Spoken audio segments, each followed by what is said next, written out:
향하고 있습니다. 매번 말씀을 드리지만 그리 먼 곳이 아니기 때문에요. 이제 10시 15분에 있을 네 번째 공판을 앞두고 지금 이 시각 서울중앙지법으로 향하고 있는 윤 전 대통령 차량 함께 보고 계십니다. 네, 윤 전 대통령 오늘도 지상 출입구를 통해서 공개 출석할 예정인데요. 오늘도 법원이 윤 전 대통령의 지하 출입을 허락하지 않으면서 지상 출입구를 통해 걸어서 이제 법원으로 들어가게 됩니다. 네, 법원은 특별한 사정이 없는 한 지상 출입구 이용을 유지하겠다는 방침인데요. 이 시각 이제 법원 앞의 모습 함께 확인하고 계시고 윤 전 대통령이 탑승한 차량이 모습을 드러낼 것으로 보입니다. 예, 말씀을 드린 것처럼 오늘 이제 또 하나 주목해 봐야 할 것은 지난번과 마찬가지로 오늘도 지상 출입구를 통해서 이제 출석을 하게 됩니다. 잠시 뒤에 차량이 멈춰 서면 윤 전 대통령이 모습을 드러내겠고요. 이제 법원으로 걸어 들어가는 모습까지 저희가 함께 보실 수 있는데 지난번에도 특별한 언급이 없이 이제 포토라인을 바로 지나쳤습니다. 기자들이 여러 질문을 했습니다만은 바로 지나치는 모습을 저희가 볼 수 있었는데요. 오늘은 이제 국민의힘을 탈당한 이후에 처음 또 모습을 드러내는 만큼 오늘은 또 관련 입장을 낼지 아니면 지난번과 마찬가지로 특별한 언급 없이 들어갈지 이 부분을 지금부터 주목해서 보시면 되겠습니다. 네, 이 시각 법원 앞의 모습인데 경호 인력들도 주변을 경계하고 있고요. 법원도 법원 역시 좀 만일의 사태를 대비해서 일부 출입구를 폐쇄하고 면밀한 보안 검색을 진행을 하고 있습니다. 예, 뒷문이 열렸습니다. 곧 윤 전 대통령의 모습이 보이겠군요. 예, 윤 전 대통령 지금 걸어서 법정을 향해서 가고 있습니다. 지금 이어지는데 입장 있으십니까? 국민께 하실 말씀이나 재판 관련해 입장 있으신가요? 비상계엄 사고하실 생각 있으십니까? 예, 지난번과 마찬가지로 이번에도 특별한 언급 없이 보신 것처럼 법정 안으로 들어갔습니다. 기자들이 여러 질문을 바로 했습니다. 국민께 하실 말씀이 있느냐 여러 가지 질문들을 했습니다만은 취재진의 질문에 답변 없이 법정으로 출석했습니다. 조금 전 모습 다시 한번 보시겠습니다. 네, 법원에 도착한 윤 전 대통령 지금 보시는 것처럼 지난주 월요일 3차 출석 때와 마찬가지로 정장 차림으로 법정 내로 걸어 들어가고 있습니다. 취재진들의 질문이 이어졌지만 지난번 출석 때와 마찬가지로 별다른 답변 없이 법정 내로 걸어 들어갔습니다. 예, 국민께 하실 말씀이 있느냐, 재판 관련해서 입장을 내달라 여러 가지 질문들이 좀 있었습니다. 하지만 지난번과 마찬가지로 아무 말 없이 법정으로 바로 들어갔습니다.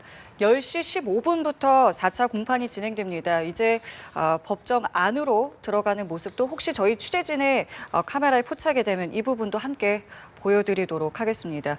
처음 공개 석상에 나타나는 터라 관련 입장을 밝힐지 주목됩니다. 이나라 기자의 보도입니다. 내란 우두머리 혐의 3차 공판에 지상으로 출석했던 윤석열 전 대통령은 오늘 공판에도 공개 출석할 예정입니다. 법원은 앞서 1, 2차 공판에서는 윤 전 대통령의 지하통로 출입을 허용했지만 지난 공판부터 지상 출입으로 방침을 바꿨습니다. 윤 전 대통령이 국민의힘 탈당을 선언한 뒤 처음으로 취재진 앞에 서게 돼 관련 입장 등을 밝힐지 이목이 쏠립니다. 비상계엄 선포에 대해 사과하실 생각 있나요?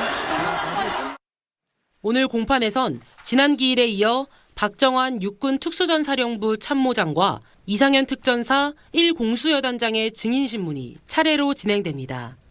앞서 재판부는 내란 우두머리 혐의 재판에 직권남용 혐의를 병합하기로 했는데 검찰과 윤 전 대통령 측이 이에 대해 입장을 밝히는 절차도 진행됩니다. 재판장인 지규현 부장판사는 술 접대 의혹이 불거진 상태여서 이와 관련해 입장을 밝힐지도 주목됩니다. 수차례 고급 룸사롱에서 술 접대를 받았다. 아주 구체적이고 신빙성 있는 제보, 거기다가 사진까지 제보가 들어왔습니다. 대법원 윤리감사실은 사실관계를 확인하고 있다며 구체적인 비위 사실이 확인될 경우 관련 법령에 따라 처리할 예정이라고 밝혔습니다. TV조선 이나라입니다. 윤석열 전 대통령이 오늘 오전 10시 서울중앙지방법원에서 열린 내란 우두머리 혐의 네 번째 공판기일에 출석했습니다. 윤 전 대통령은 오늘도 지하주차장이 아닌 지상 출입구를 통해 출석했습니다.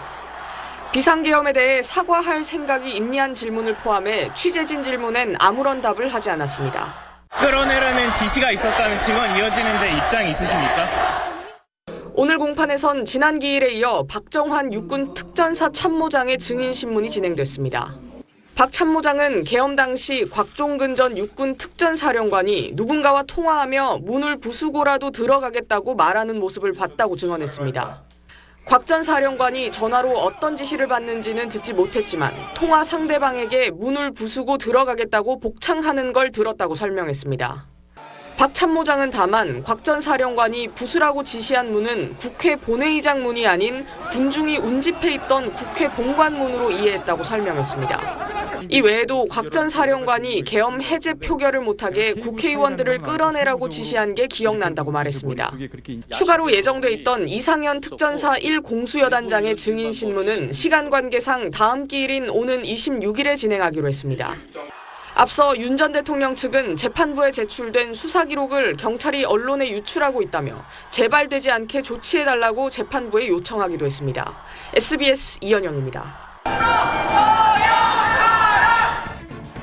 지난 17일 국민의힘을 탈당한 이후 처음 공개석상에 모습을 드러낸 윤 전 대통령은 취재진의 질문에 아무 대답 없이 법정으로 향했습니다. 비상계엄 사과하실 생각 있으십니까? 이번 재판에서는 지난 재판에서 마무리하지 못한 박정환 육군 특수전사령부 참모장에 대한 증인신문이 이어졌습니다. 박 참모장은 곽종근 전 특전사령관이 이상현 1공수여단장과 김현태 707 특임단장에게 국회문을 부수고서라도 들어가라고 지시하는 것을 들었다고 진술했습니다. 또 곽 전 사령관이 상관으로 추측되는 누군가에게 전화로 문을 부수고서라도 들어가겠습니다라고 공명 복창했다고 진술했습니다. 다만 전화 상대방은 김용현 전 국방부 장관으로 추측만 할 뿐 정확히 누구의 지시를 받았다고는 단정하지 못했습니다.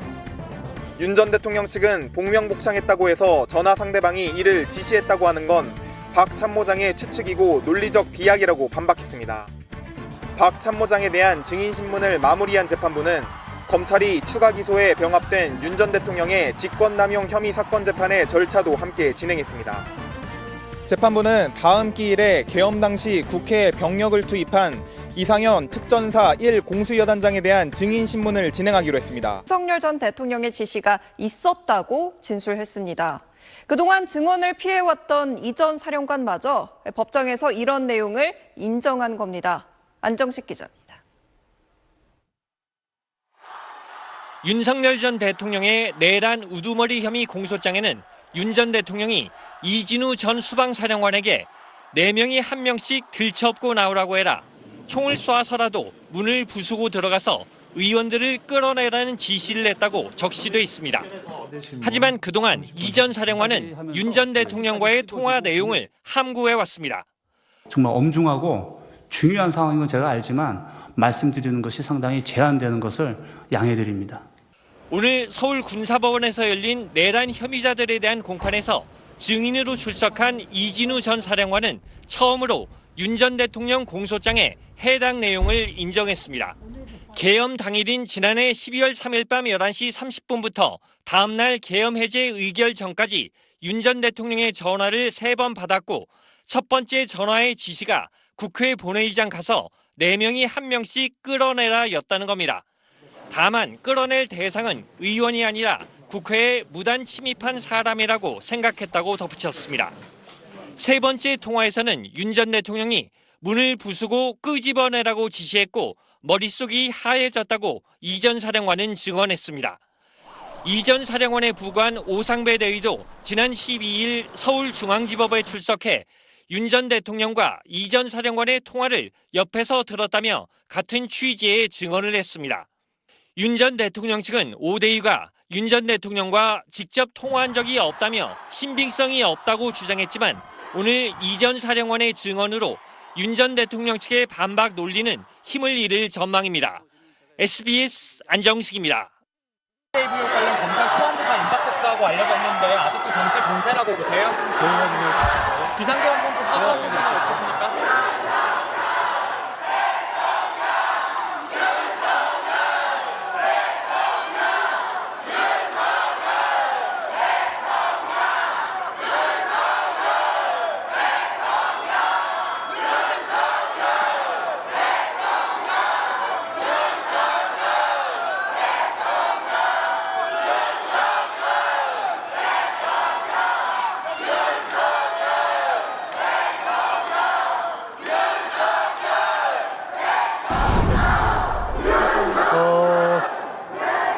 법정에서 증언 내용을 다 들었는지 모르겠습니다만 증언 내용이 우선 시간도 맞지를 않고 객관적 사실들과 전혀 맞지를 않아서 이게 조작된 거 내지는 허구라고밖에 볼 수가 없다. 왜냐하면 이진우 사령관의 진술하고 너무 다르다는 겁니다. 이진우 사령관이 대통령에게 본관 앞까지 갔다, 본회의장 앞이라는 보고를 했다는 것인데 실제 그런 상황이 전개되지도 않았고, 그렇다면 이진우 사령관이 대통령에게 허위 보고를 했다는 것으로밖에 붙일 수가 없습니다. 헌재에서도 이미 그 홍장원이나 곽종근 사령관의 진술들이 많이 허위로 밝혀진 부분이 있는데 오늘 오상배 증인의 증언도 마찬가지로 시간이라는 측면, 그리고 이진우 사령관의 진술과 모순된다는 측면, 그리고 객관적 사실들과 맞지 않다는 측면에서 보면 전부 허구이거나 잘못 기억을 하고 있거나 본인의 여러 번 본인도 법정에서 이미지, 연상 이런 단어를 썼습니다. 본인이 착각을 해서 상상을, 추측을 많이 한 것으로밖에 볼 수는 없습니다. 그러면 여전히 증인 순서가 지금 되어 있는 것에도 정치적인 의도가 있다고 보시나요? 정치적인 의도를 떠나서 공판의 효율성, 그리고 통상의 공판이라면 중요 증인부터 증인 신문을 하는 것이 맞고, 그것이 공판의 효율성이나 실질적 진실 발견에도 맞습니다. 대통령과 직접 관련이 돼 있는 사람들이 이진우, 곽종근, 조지호, 김봉식 청장입니다. 그렇다면 그 사람들로부터 대통령으로부터 어떤 지시를 받았고 무슨 내용의 행위를 하도록 했는지, 대통령이 생각하는 걸 들은 게 무엇인지를 명확히 하면 그 이에 밑에 전달된 내용들이, 아래 이제 계엄 사무를 했던 현장 요원들에게 전달된 내용들이 대통령의 지시사항으로 내려간 것이냐, 아니면 자체 판단으로 내려간 것이냐, 아니면 그것이 지시가 안 갔는데 잘못 오해가 된 것이냐, 이게 명확히 될 수가 있습니다. 결국 공판은 중요 증인부터 신문을 함으로써 빨리 실체적 진실을 발견하고 공판도 빨리 진행될 수 있다고 생각을 합니다. 네, 그리고 오늘 입장 퇴정할 때 밝히겠다고 아까 말씀하셨던 것 같은데 전 대통령께서는 법정에서도 오늘 말씀 안 하신 것 같은데 따로 입장이 없으신 걸까요? 무슨 말씀이죠? 그러니까 어쨌든 오늘 처음으로 이렇게 포토라인에 서셨는데 별다른 입장을 안 내놓으셨는데 혹시 그런 이유가 있으신지? 아니, 지금 이게 이제 어떻게 보면 헌재에서 이어지는 이 내란 재판까지가 일관되게 주장하는 것이 대통령의 어떤 헌법상 정당한 권한인 비상계엄을 정상적으로 행사한 것이 이게 언제로 이어지고 내란으로 지금 무율돼서 되고 있다. 그 상황이 조기 대선으로 이어졌고 대선에서도 쟁점이 되고 있는 상황 속에서 이 대통령께서 이 얘기를 자꾸 말씀드리는 것이 적절치 않다고 판단을 하신 것 같고, 추가로 지금 직권남용으로 또 기소가 됐지 않습니까? 이런 것들이 특정 의도가 아니라면 있을 수 없다. 저 변호인 입장에서 얘기를 한다면 법률적으로 대는 소를 포함한다는 말이 있습니다. 공무집행방해죄의 경우 폭행 협박이 포함되어 있어서 공무집행방해죄가 성립되면 폭행 협박이 따로 성립되지 않습니다. 그리고 법정형을 보면 내란죄의 우두머리는 사형 무기입니다. 그럼 직권남용죄의 법정형은 5년 이하의 징역, 10년 이하의 자격정지, 1,000만 원 이하의 벌금형입니다.